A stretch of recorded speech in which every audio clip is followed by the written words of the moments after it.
Bíblia, se você quiser abrir ou não, é um versículo só, mas está em 2 Reis, ou melhor, 1 Reis, no capítulo 18, verso 21.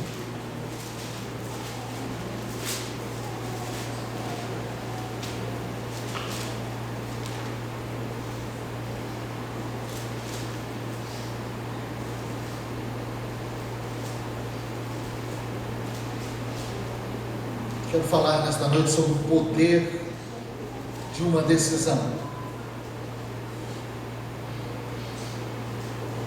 Capítulo 18, verso 21.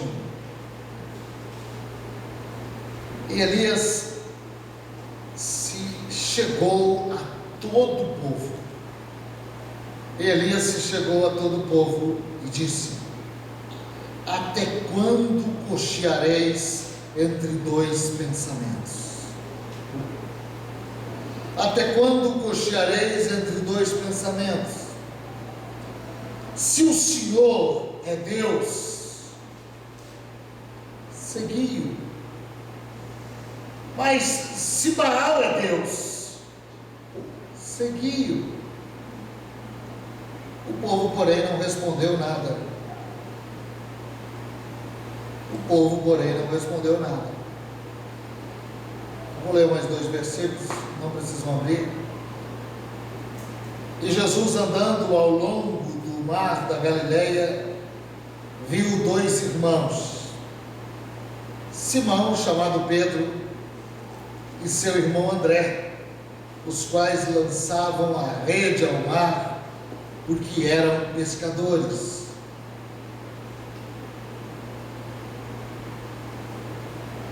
Partindo Jesus dali, viu, sentado na coletoria, um homem chamado Mateus, e disse-lhe: segue-me.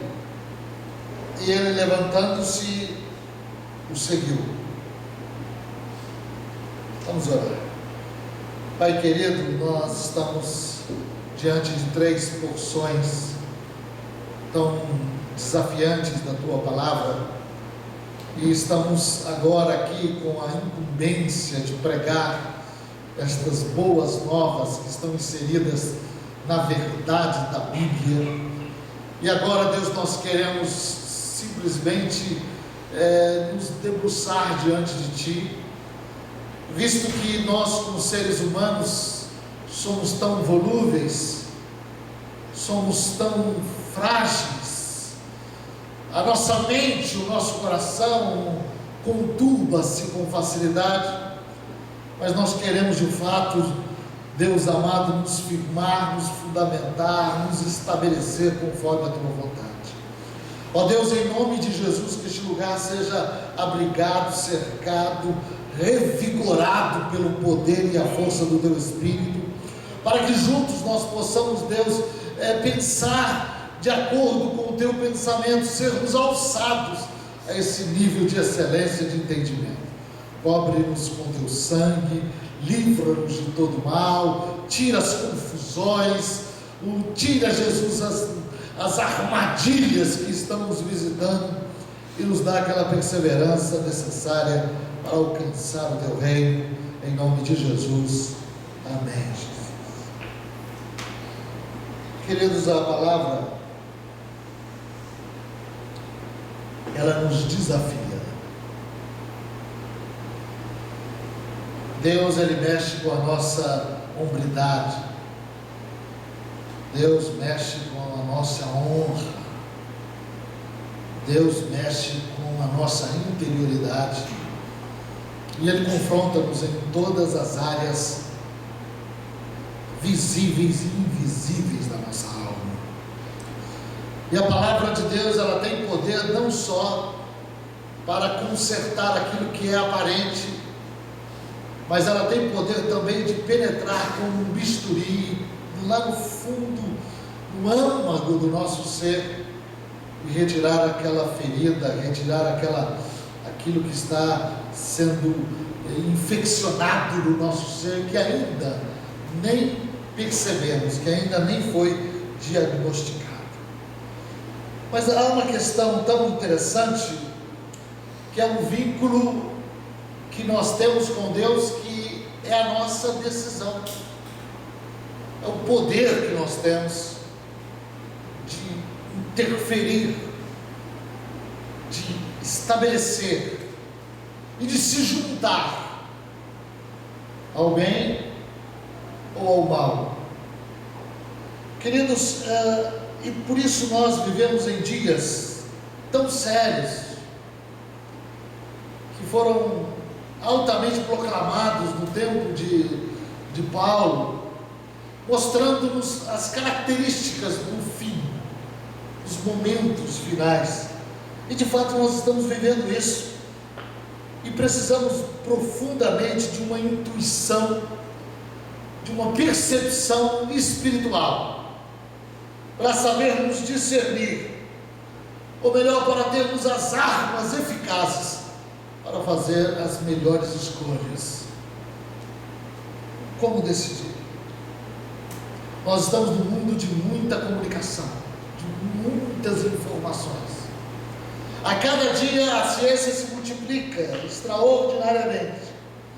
E algo que é tão chocante é que a cada dia nós temos menos tempo para pensar, para refletir, para meditar.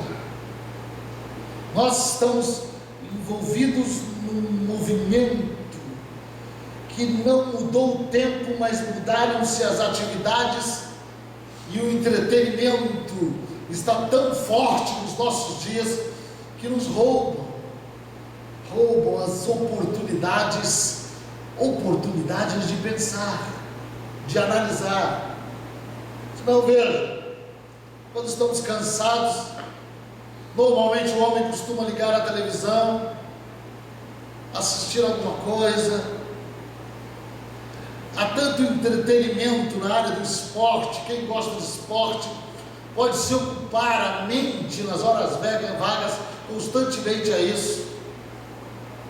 Então nós estamos vinculados a um processo que não temos tempo para parar e para discernir, porque a situação é realmente muito enganosa e parecida com a verdade. Queridos, eu quero com você hoje dispor o meu coração, para que nós caminhemos por linhas de conhecimento da Palavra de Deus, porque nunca se conheceu tão pouco a Palavra de Deus, nunca se leu tão pouco a Bíblia. É uma coisa impressionante, parece que é o contrário, mas na verdade hoje nós temos uma carência e uma deficiência das coisas de Deus, e o inimigo vai colocando situações, vai colocando possibilidades, e a gente então vai se esfriando, vai se congelando pelo desejo da nossa carne, o desejo da nossa alma. Então temos que tomar uma decisão. Todo dia nós temos inúmeras oportunidades de tomar uma decisão. Estava vendo uma estatística, e a estatística me disse o seguinte, que 20% das pessoas, quando estão diante de uma tomada de posição, ficam como que paralisadas, travadas, e não querem. Então vão postergar, vão colocar para frente. Isso eu não quero nem pensar. Eu vou dar um jeito de adiar esta situação. Então amanhã eu farei isso. Eu vou esperar mais um tempo. Como eu vi um empresário dizendo uma vez para mim, falou: pastor, eu não estou agora pensando na questão religião, de dedicar minhas coisas a Deus, mas eu vou esperar me aposentar, porque quando eu me aposentar, de fato, eu vou decidir e eu vou entregar a minha vida para servir a este Deus. Isso ele me falou alguns anos atrás, e ele já se aposentou, já arrumou outras coisas para fazer, e continua, porque não tem coragem de tomar uma decisão de fato. E logo nós vivemos uma cultura da procrastinação. Isso nos cerca. Queridos, eu não sei como está a tua cabeça nesta noite, mas há uma inquietação muito grande no meu coração, para que nós possamos tomar a decisão quando nos é oportuno. A Bíblia diz: se hoje ouvirdes a minha voz, não endureça o seu coração. Eu penso que a hora não é amanhã, e as decisões que precisam ser tomadas, mesmo que doídas, mesmo que cortantes, mesmo que possa nos enfermar, precisam ser tomadas aos olhos de Deus hoje.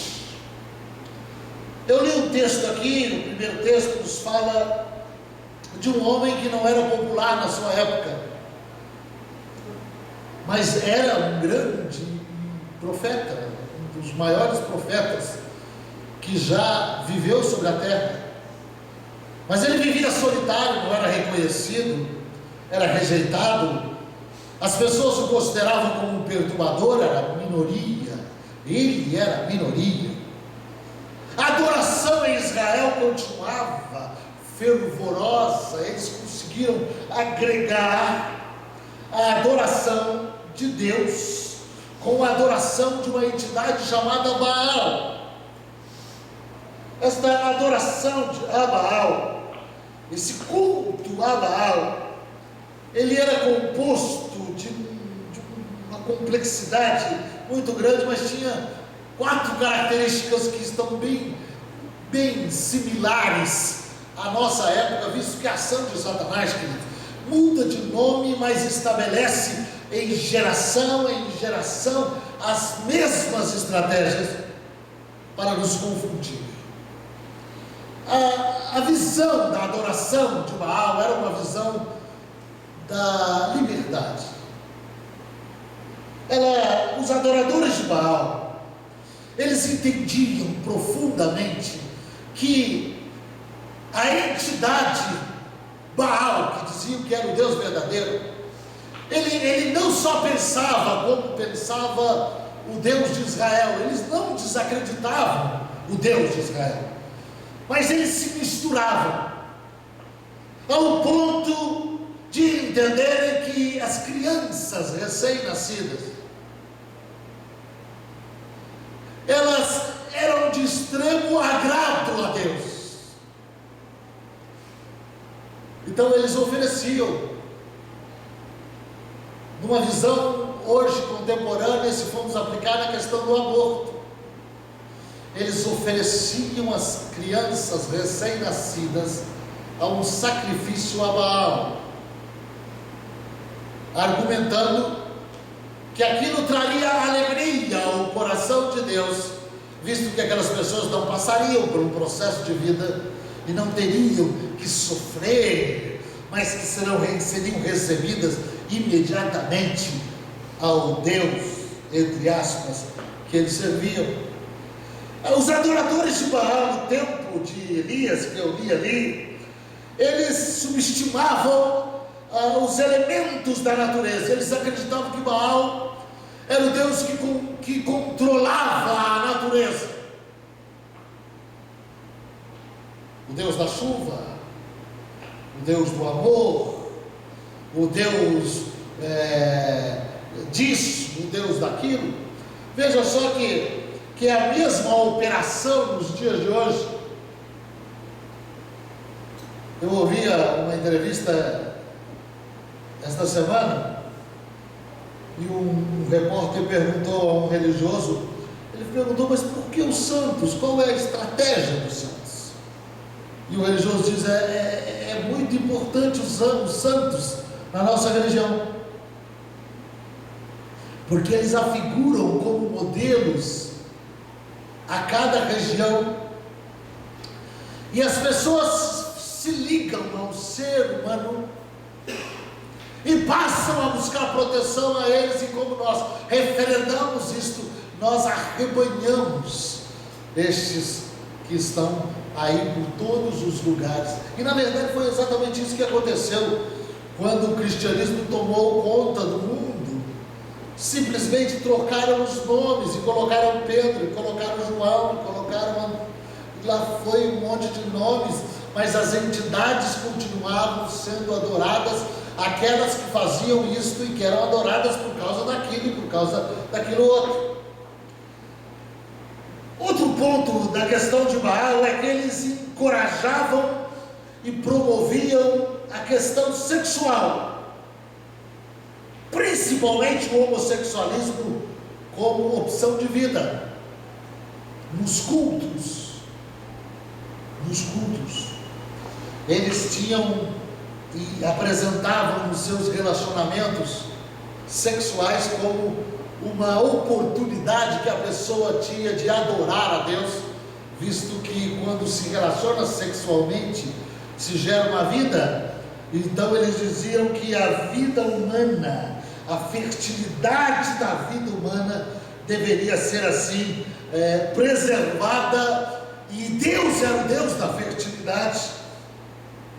Outro ponto interessante, que o culto de Baal, ele exercia então o sexo como a mais preponderante das perspectivas, isto é, através do sexo, do relacionamento, é que havia então a verdadeira frutificação e a verdadeira adoração a Deus.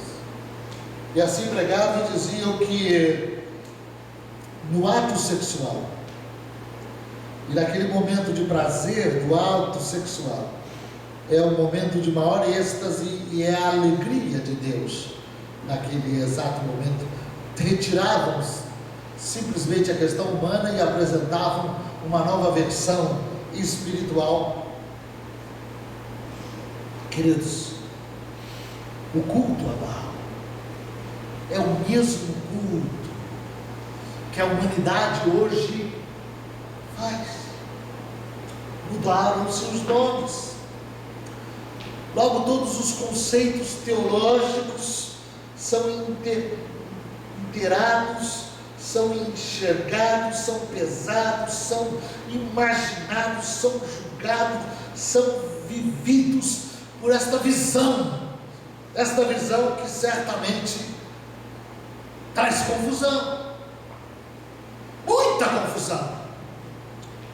Então nós estamos vivendo num momento em que a visão de igreja é você estar numa igreja. E se você está numa igreja, logo você está protegido, abrigado, e viva do jeito que você quiser viver. Viva do jeito que o homem quiser viver. O importante é ele estar filiado, ligado, incluso. O que Deus está pensando disso? Queridos, este é o comportamento da igreja dominante do Brasil. E este é o comportamento que está penetrando nas igrejas evangélicas, está penetrando no povo de Deus, para que nós possamos viver lado a lado com Deus, no nosso entendimento, com os nossos pecados, com os nossos costumes, com os nossos desleixes, com as nossas vidas do jeito que estamos, e ainda crendo que estamos servindo a um Deus verdadeiro. Então a Bíblia usa esta verdade para nos falar nesta noite através de Elias. Elias chegou diante do povo e ele apresenta o poder de uma decisão. Ele diz: até quando cocheareis entre dois pensamentos? O povo estava achando que estava tudo certo. Deus então usa aquele servo dele para dizer: vocês estão indecisos. Você, mulher, você, homem, vocês estão indecisos. Então Elias fala ao povo com a autoridade de Deus, dizendo: tomai uma decisão. Tome cada um uma decisão. Se o Senhor é Deus, Se o Senhor é Deus, segui-o. Mas se Baal é Deus, segui-o. Queridos, é tão sério tudo isso, porque o inimigo, ele está roubando o conhecimento, o que é genuíno, o que é verdadeiro. Você sabe, em primeiro lugar, a decisão de seguir a Deus pelo modelo de Jesus, de ser discípulo. Seguir a Jesus é uma decisão. Nós lemos aqui dois textos tremendos. Jesus viu ali Pedro e André, que eram irmãos, eram pescadores, e Jesus disse a Pedro e a André: venham, eu vou fazer de vocês pescadores de homens. Só falou isso. Eles foram compungidos, eles foram envolvidos naquela palavra no coração, na interioridade, e seguiram a Jesus. Jesus passou em frente de um estabelecimento onde era uma coletoria de impostos, e olhou e viu um homem chamado Mateus. A Bíblia diz que ele viu Mateus, nós lemos aqui, e disse: segue-me. E ele seguiu. Hoje, na hora do almoço, eu estava conversando com a minha esposa, porque nós estamos vivendo no Brasil uma visita que aparentemente parece muito boa. Aparentemente parece muito boa.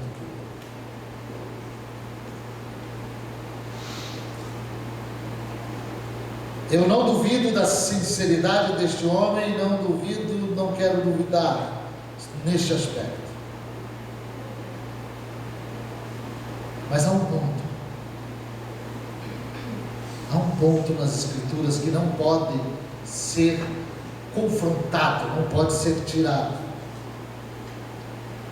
Esse ponto é a questão de Cristo Jesus. Ele é o centro de toda a adoração, e é Ele que chama, é Ele que chama, é Ele que chama. E a minha mulher perguntou: mas como que é isso? Que coisa conflitante é isso? Quando você vê o maior líder do cristianismo, entre aspas,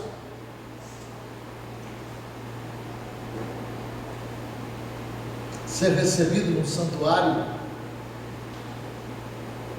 só isso já é uma grande blasfêmia. Santuário de Aparecida, só isso já não existe, essas coisas aos olhos de Deus, isso é uma abominação. E ele ser recebido ali, e todo quebrantado, ele se inclina diante de uma imagem que não tem nada a ver com Maria, e mesmo que tivesse, não tem nada a ver também com Maria. Ele beija e chora diante daquela imagem. Eu vi um bispo do Rio de Janeiro falando a ele que ele agradece ao Santo Padre porque toda esta jornada ela é oferecida a essa entidade. Talvez isso incomode você, talvez não, mas eu posso fazer o que eu fizer e estar com o meu caráter em dia, o meu comportamento em dia, o meu foco em dia, Eu posso ajudar e posso ter misericórdia de todos os pobres do mundo. Isso o Espiritismo também faz, o Budismo também faz, o Hinduísmo também faz. Mas se eu perder o foco de Jesus, eu estou perdido. Preste bem atenção. Jesus, ele é o centro de todas as doutrinas, e ele é o âmago e a resposta de Deus para tudo. Tudo que nós lemos no Antigo Testamento precisa passar pelo refil de Jesus, precisa passar pela autoridade de Jesus, precisa passar pela palavra de Jesus. Por isso vemos muitas heresias no nosso meio, até no meio evangélico, quando utilizam o Antigo Testamento, pegam palavras do Antigo Testamento que não tem referendo no Novo Testamento, porque o Novo Testamento é a resposta do Antigo Testamento. Queridos, a decisão que você tomou de seguir, eu penso que foi decisão de seguir a Jesus, ser discípulo de Jesus. Quem tomou essa decisão? Levante a sua mão antigamente. Amém. Eu sou discípulo de Jesus. Se você vê Jesus, então é porque ele te viu primeiro. Pastor, como que é isso? Isto é algo impenetrável. Impenetrável. Dê graças a Deus porque você está diante dele e não vá além disso. Decisão de seguir a Deus pelo modelo de Jesus é o âmago das Escrituras. Então, se o Senhor é Deus, siga-o. Jesus disse, em outras palavras, siga-me, venha atrás de mim. Queridos, Jesus, ele é a imagem do Deus invisível. Ele não é imagem, ele é a imagem, única imagem que foi autorizada pelos céus. É Jesus. Eu não estou falando imagem, eu estou falando imagem de pessoa, de modelo, de exemplo. Nem a Jesus foi dado a autorização para adorar a sua própria imagem, como uma estátua, ou como uma argila, ou como ouro, ou como prata. Não foi autorizado nada do céu e nada da terra que se fazer imagem e adorar. A ordem de Jesus é esta, ele é o modelo. E quando a gente vai caminhando atrás dele, atrás daquilo que ele fala, daquilo que ele é, nós vamos englobando tudo que temos hoje, todo o nosso tempo. Mas tudo depende da nossa resposta. A quem você tem seguido? A quem você tem seguido? Se você frequenta esta igreja e tem um pouco de sensibilidade, você vai ver que nós não estamos aqui apresentando homem nenhum. Eu estou constantemente, continuamente lhes apresentando Jesus. Então Jesus diz: segue-me.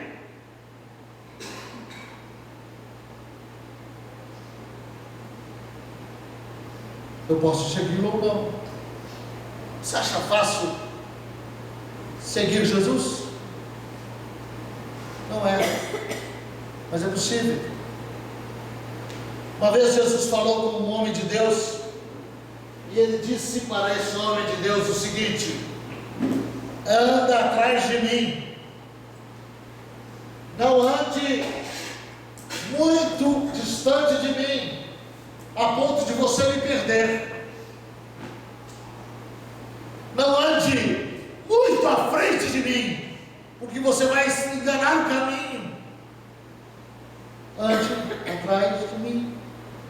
Queridos, nós precisamos deste entendimento, de entendimento genuíno e verdadeiro. Segue-me. Quantos querem andar atrás de Jesus? Digam amém, Jesus. Amém. Esta é uma jornada. É uma jornada que tem que ser para a vida toda. Se você é salvo, você tem esta coisa no coração e transporta em atitude. Se não é salvo, a pessoa não suporta isso. Uma pessoa que não ouviu o chamado de Jesus, ela não suporta o genuíno e profundo evangelho, porque ela vai caminhando, vai caminhando, vai caminhando, e ela se distancia, ela não consegue. O grande teste de obediência é este: seguir a Jesus até o fim. Jesus não entra aqui, eu não entro. Jesus não bebe isto, eu não bebo. Jesus não fala isso, eu não faço. Isso é doído mesmo. Isso é doído mesmo, é difícil mesmo. Mas é o caminho para a vida eterna. Quantos podem dizer amém, Jesus? Amém. Queridos, se eu creio em Jesus, eu tenho que fazer tudo o que Ele manda. E a Bíblia nos chama de discípulos. Hoje nós temos muitos nomes. Nós dizemos aquela pessoa é convertida, nós dizemos aquela pessoa é crente, nós dizemos aquela pessoa é salva, nós dizemos aquela pessoa é um cristão. Nós até dizemos que aquela pessoa é uma evangélica. A Bíblia nem tem esse termo. A Bíblia tem o termo evangelho. Mas todos esses termos não são ainda um verdadeiro termo. O verdadeiro termo é discípulo, significa seguidor obediente. Pergunta para o seu irmão: você é discípulo de Jesus?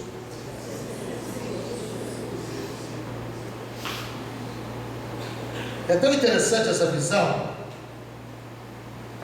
que quando eu sou discípulo com Jesus, eu crio um vínculo com Jesus tão forte, e esse vínculo ele perpassa, ele caminha na direção de outras pessoas. Porque se eu sou discípulo de Jesus, eu também devo fazer discípulos, que é seguidor obediente de Jesus. Logo eu crio sobre mim um modelo. Irmãos, isso é tão sério. Discipulado, a tarefa que eu tenho de fazer discípulo. Então, veja-me bem, pense bem comigo. Você é discípulo de Jesus, então você é comandado a segui-lo. Então todas as ordens vêm de Jesus. Então Jesus diz: ide por todo o mundo e fazei discípulos em todas as nações. Então quando alguém está me vendo, ou quando eu estou ali trabalhando, eu estou ali me locomovendo, onde eu estou passando, lá na minha casa, lá onde eu me relaciono, em qualquer relacionamento, quem é você?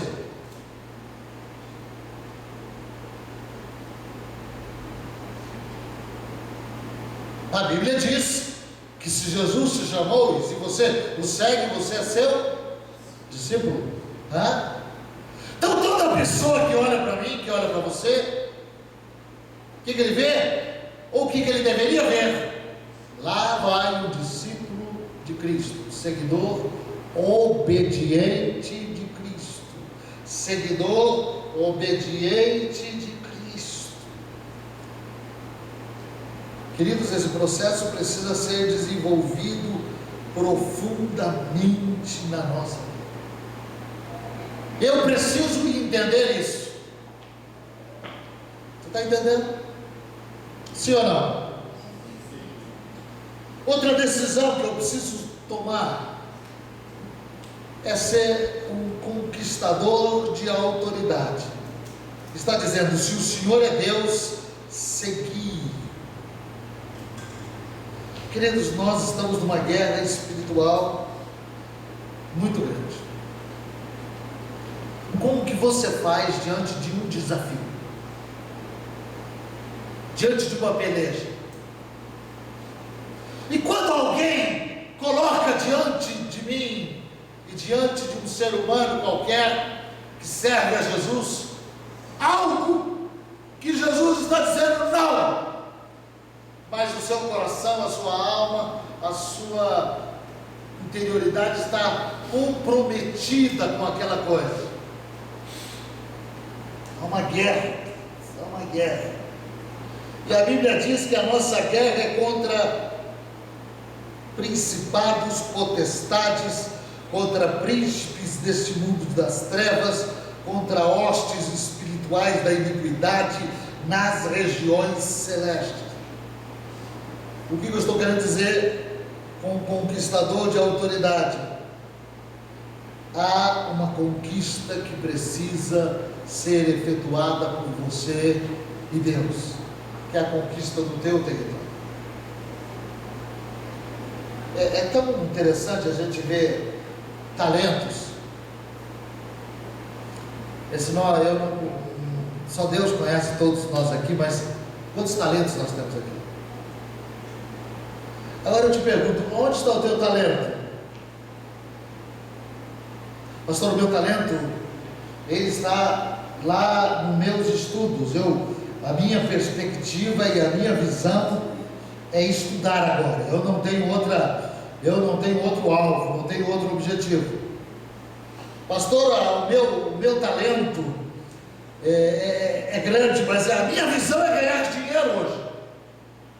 Mesmo que com mentira, mesmo que com engano, mesmo que com trapaça. Você já notou que a maioria de nós prendemos os nossos talentos nos problemas que nós mesmos vivemos?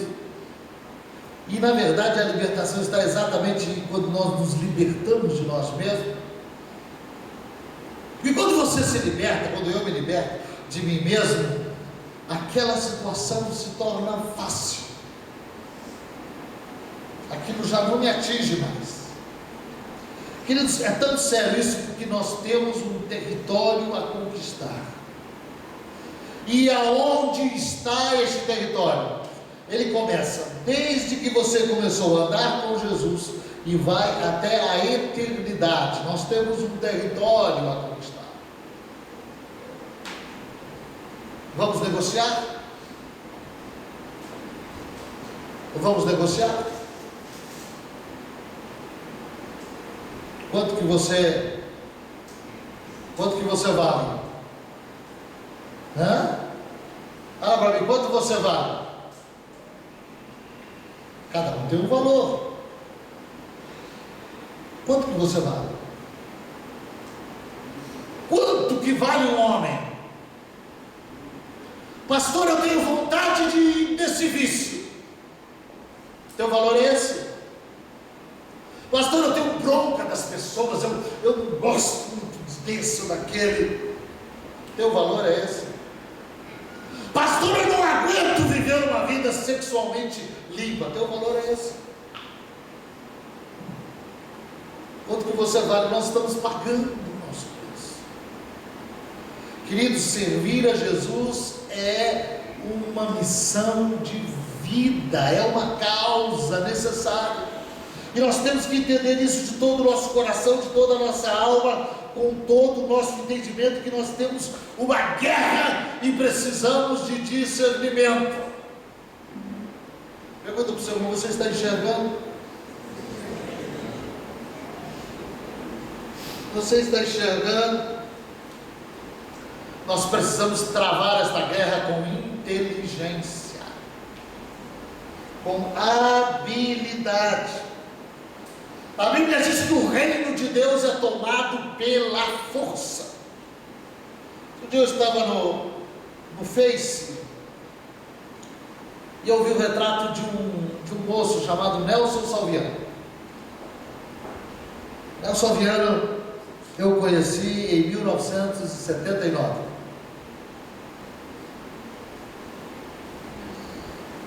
E eu fiquei impressionado com esse moço. Eu fiquei impressionado com a dedicação desse moço a Deus. E ele dobrava o joelho, e ele orava, e ele buscava a Deus, e quando ele falava de Jesus, era algo impressionante a habilidade que ele tinha como pregador. Os olhos dele brilhavam. Esse moço, ele veio de uma favela lá de Belo Horizonte, era viciado em drogas, se recuperou, e ele dizia: eu vou ser um missionário, eu vou ser um pastor, eu vou ser um missionário. E esse moço me inspirou tanto que foi o primeiro modelo que mexeu comigo. Eu falei: eu vou ser como esse moço. Comecei a orar, mais ou menos como ele orava. Eu comecei a perceber as maneiras que ele fazia. Eu falei: eu vou seguir, porque eu estou percebendo que ele é um discípulo de Jesus. Eu vendo ele agora com a família toda, Nelson Viana, eu vi no Face, já o visitei na sua casa em Belo Horizonte. Esse moço rodou o mundo. Esse moço, ele hoje tem 50 e poucos anos, mas ele tem um inglês fluente. Morou muitos anos na Inglaterra, e visitou, e foi missionário, e é um teólogo, é um homem de Deus, e este homem, mas foi a primeira pessoa que me inspirou. Queridos, nós precisamos sim de modelos, não para adorá-los, mas nós precisamos de referencial, e as pessoas também precisam de referenciais. Em casa, os filhos precisam de um referencial. Precisamos de um referencial. Vamos ter a inteligência de entender que o reino de Deus não tem fim. Queridos, eu estou vendendo, eu estou negociando com vocês. Eu estou vendendo o reino de Deus. E o reino de Deus é em troca da sua alma, de seguir a Jesus. Se eu estivesse vendendo aqui bens materiais, e se eu estivesse dizendo aqui constantemente que nós poderíamos ficar ricos se seguíssemos a Jesus, simplesmente nós encheríamos este lugar. Faríamos a corrente da vitória, 7 semanas, 7 passos, 7 não sei o que, nós faríamos um movimento aqui, e encheríamos o cofre desta igreja, e as pessoas iriam se interessar. Mas a mensagem que nós estamos pregando é do reino constante, que não se abala, é a vida que precisa ser aperfeiçoada em Cristo Jesus, dia a dia. Quantos podem dizer amém, Jesus? Queridos, o verdadeiro cristianismo não é misturado. Não é misturado. O verdadeiro cristianismo é: Deus nos tira do reino das trevas e nos transporta para o reino do Filho do seu amor. Deus quer libertar os cativos. A Bíblia diz que Deus ungiu a Jesus de Nazaré, o qual andou por toda parte fazendo bem e curando a todos os oprimidos do diabo, porque Deus era com ele. É muito importante isso, queridos. Pastor, por que eu vivo tão irritado? Por que eu vivo tão nervoso? Por que eu vivo tão perturbado? É a opressão do Satanás. Pastor, por que essa opressão me atinge? Porque eu dou oportunidade a ele. Brecha! Nós temos que ter entendimento, compreensão da palavra de Deus, e Deus nos deu um reino, e esse reino é um reino que se toma posse pela força. Quantos fazem parte do reino de Deus? Levante a sua mão e diga amém, Jesus. Então o que é o reino de Deus? É duas coisas. Primeiro, libertação. libertação. Quem faz parte do reino de Deus é uma pessoa livre, liberta da opressão do diabo. O que é o reino de Deus? É cura das feridas da alma. Queridos, quando Jesus entra no coração de uma pessoa, ele vai limpando e vai tirando aquelas crostas. Não é uma cerimônia que vai mudar você. Eu posso te benzer aqui. Sabe o que é benzer? Benzer não é a palavra errada, é abençoar.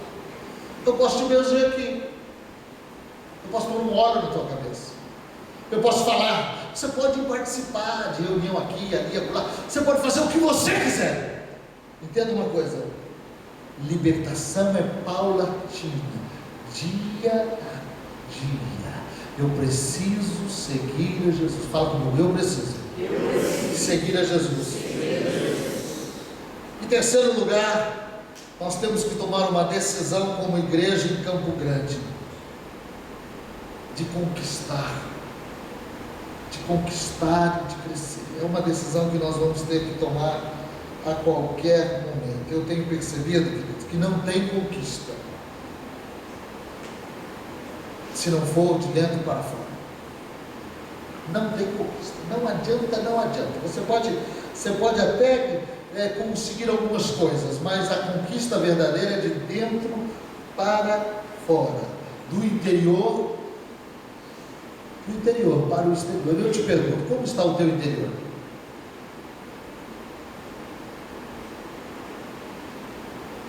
Conquistar. Queridos, quando o meu interior é conquistado, o meu exterior manifesta-se. Esse é um ponto interessante do Evangelho. Aí entra na conquista de sonhos. Qual é o teu sonho? Até que ponto está o Evangelho profundamente enraizado no nosso coração aqui? Qual é o teu sonho? O que você sonha? É muito interessante isso. Aonde está a nossa prioridade? Aonde estão os teus sonhos? O que Jesus nos manda dizer e viver? Ele diz assim, que se nós priorizarmos o reino dele, todas as outras coisas nos serão acrescentadas. Será que Deus fica em dívida com alguém? E os teus sonhos? Nós temos pessoas aqui de todas as idades. Eu tenho 52 anos. Temos pessoas de 60 e poucos anos, 70 e poucos anos. Irmão Leôncio tem quantos anos? 80 anos. Vai fazer agora 80? 81. Silvio meu Jesus, com a idade de 22 anos, eu não sei dizer. E quantas vezes eu me arrependo?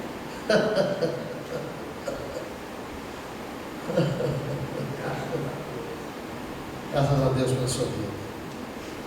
Mas que é tão interessante, ele talvez seja o mais velho aqui de todos. Eu gosto um pouco da história do Leônidas. Ele foi muito trabalhador, trabalhou muito, ele e a sua esposa. Conseguiram conquistar financeiramente algumas coisas, muito acima da maioria das pessoas. E ele nunca deixou de ser fiel a Deus e à palavra de Deus. Preservou, deixou uma herança. A Bíblia diz que o justo, ele deixa uma herança. Outro dia eu estava conversando com um homem riquíssimo. E ele dizia, eu estou com medo porque tudo que ele tem, ele pode imediatamente perder. por causa de uma dívida que não foi paga no passado no banco, e não consegue pagar hoje. Ele fala: se eu morrer assim, meus filhos ficam sem nada. Provavelmente ficarão sem nada. Mas o justo deixa para a sua descendência. Mas a questão é: o que tem de valor de fato? Queridos, o que tem de valor de fato para a eternidade é o que você faz para o reino de Deus nesta terra. Ainda que doa, sabe? Ainda que doa, nós temos que escolher. Ainda que doa, nós temos que escolher. Eu já estive diante de algumas pessoas. Um tempo atrás, tempos atrás, eu chamei um casal, conversei com esse casal. Eu falei com um homem, disse: olha, eu ando com você há tantos anos, e você nunca tomou um posicionamento definitivo com Jesus. Eu disse: e você disse que é meu amigo e gosta de mim, e disse que eu sou o teu pastor. Então eu vou lhe dizer uma coisa, meu amigo.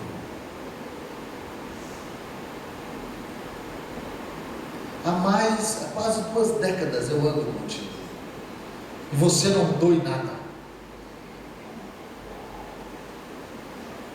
E eu disse: então a partir de hoje, para você ficar comigo, ou você toma uma posição, ou eu não fico me relacionando mais com você. Ele achou um absurdo. Eu estou dizendo, eu falei: olha, eu estou fazendo isso, sabe por quê? Porque eu estou achando que você não tem mais solução. Você já ouviu a palavra centenas de vezes. Você não tem mais solução.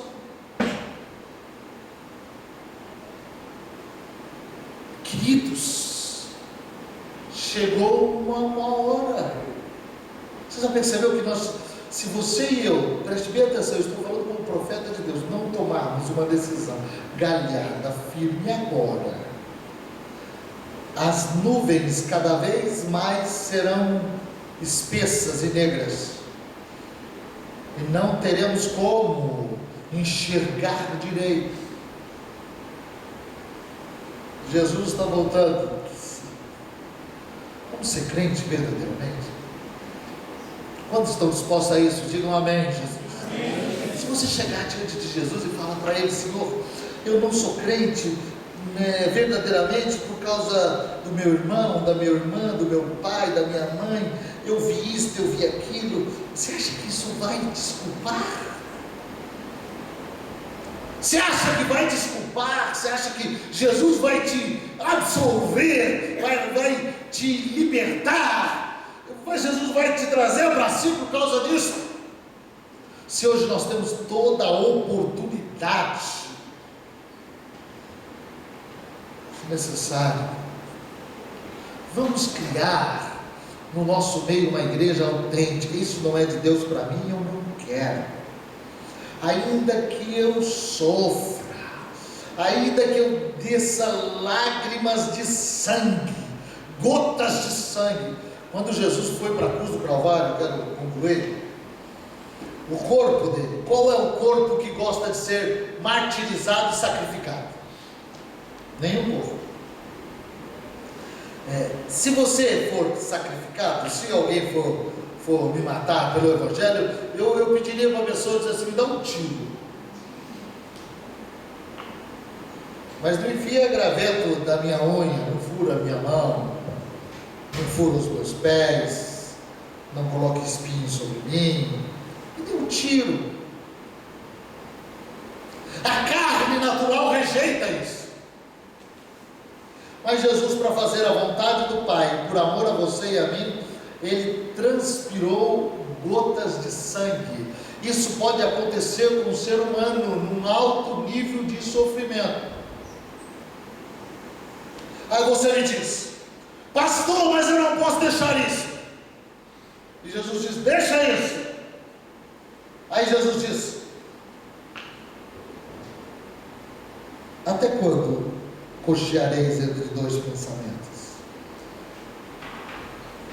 Se o Senhor é Deus, então você siga. Mas se o teu entendimento, esse Baal seu é Deus, siga-o. Aquilo que de Deus é de Deus vai vir naturalmente nas suas mãos. Feche os teus olhos. Será que nós não temos muitas coisas para jogar fora? A caminhada é longa, queridos. Joga o que está te atrapalhando fora. De calavrilha, baixite, ele canta, labasturi, canta. A caminhada é longa, joga fora o vício, joga fora o perigo. A caminhada é longa, joga esse peso fora. Deixa Jesus cuidar de você, meu irmão e minha irmã. Você está cuidando exageradamente de você. Traga a sua vida ao Senhor, confia nele e Ele agirá.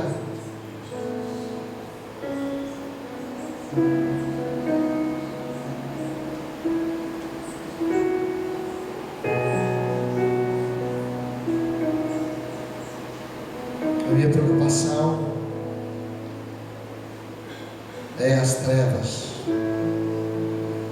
que estão vindo rapidamente como uma nuvem e trazendo cegueira e confusão no meio do povo do Senhor. Dificilmente o justo é salvo. Te arrependa. Te calavra maixuri anda la masturi canta.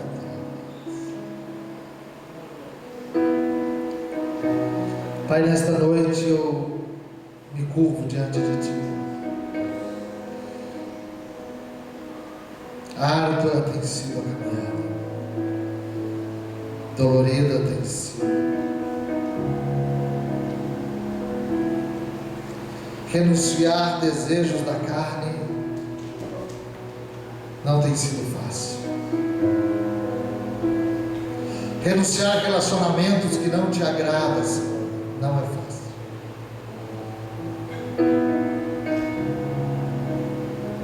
Optar pela fidelidade ao Senhor, mais do que a fidelidade a homens, não é fácil. O Senhor tem nos dado sinais. Meu Deus, meu Deus. Traga nesta noite, Jesus, uma unção poderosa para aqueles que creem. Eu creio que nesta noite o próprio Deus que falou na boca de Elias está dizendo: até quando, até quando, até